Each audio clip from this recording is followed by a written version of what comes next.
Also tonight, a victim of priest sex abuse in Buffalo is speaking out after being offered a settlement from the diocese. He tells I-Team Chief Investigator Charlie Specht the offer is an insult for the pain he has suffered.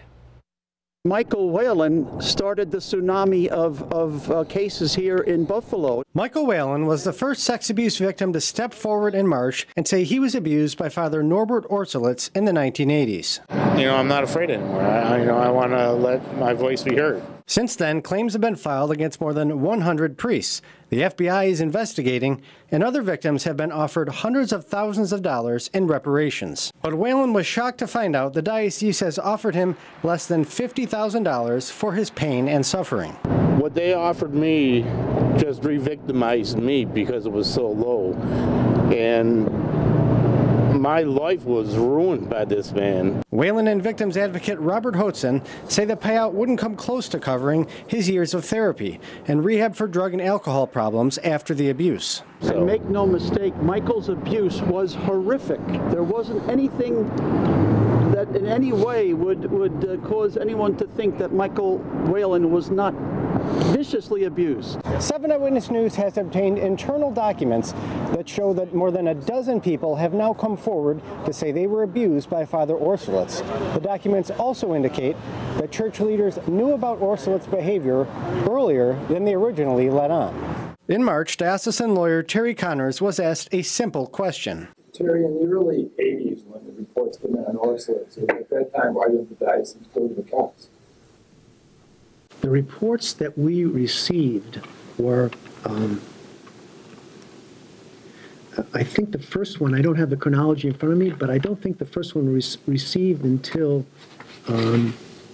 much later than the 80s, report to the diocese. But this internal diocesan memo shows otherwise. The memo, sent from former Auxiliary Bishop Donald Troutman to then Bishop Edward Head, quotes Troutman as saying, "I spoke with Father Norbert Orsolits. Please recall that I had him in the office and confronted him on the question of sexual approach to a teenager years ago." The date on that memo, May 6, 1987. The diocese allowed Orsolits to minister for another 16 years. If the Diocese of Buffalo knew about Father Orsolits in the 1980s, why did they sit on this? And how long have the attorneys who are working for the Diocese of Buffalo been familiar with these allegations? Also, since the 1980s? Michael Whalen has been suffering with this for decades, thinking that he was all alone, when Terry Connors, perhaps, or the bishop himself could very easily have alleviated some measure of that suffering. Other documents obtained by the I-Team show a total of at least 13 men have now come forward to the diocese with claims of abuse at the hands of Orsolits. But the diocese never defrocked Orsolits, so he's still on the payroll.